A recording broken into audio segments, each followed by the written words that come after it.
Salam, vaxtınız xeyirli olsun değerli izleyiciler, hörmətli Azərbaycan xalqı. Bir vacib məlumatı sizlərin diqqətinizə çatdırmaq istəyirəm ki, öncə sizdən bir xahişim var ki, səhifələrimi takip etməyi, yorum yazmayı, bəyənməyi unutmayın ki və YouTube kanalıma da abunə olun ki, daha çox insanlar bu faydalı məlumatları izləyib və yararlana bilsin.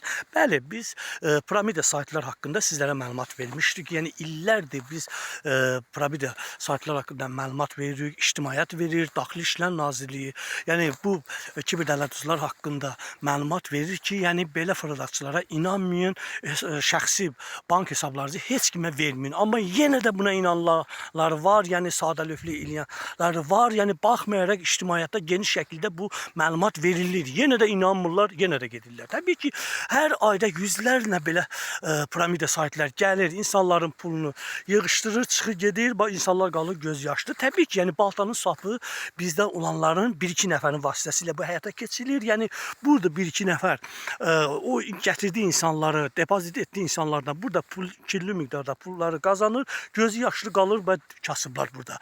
Dəfələrlə deyilib, axı belə şeylərə inanmayın, boş yerdə sizdə kimdir pul verən? Yəni böyük və həcmdə burada qazanc əldə etmək adı ilə insanları aldadırlar, gətirirlər, orada depozit etdirirlər, özləri qazanırlar, ucuzdan da bu kasıb olur.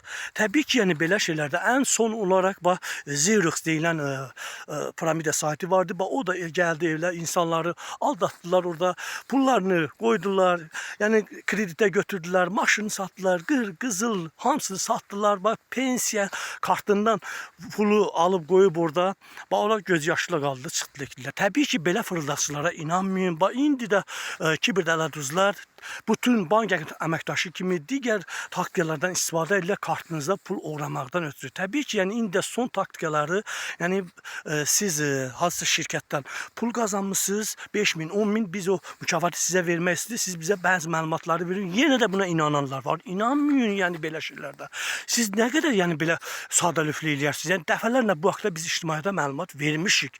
Yəni o illər görürəm Lerikdə də bir qoca kişidir, 400 manat o kiberdələduzlar onun kartından pul oğurlayıb. Yəni belə sadəlövhlük eləməyin. Biz ümid edirik ki, insanlar bundan sonra daha ayıq-sayıq olacaq. Belə fırıldaqçılara inanmayacaqlar.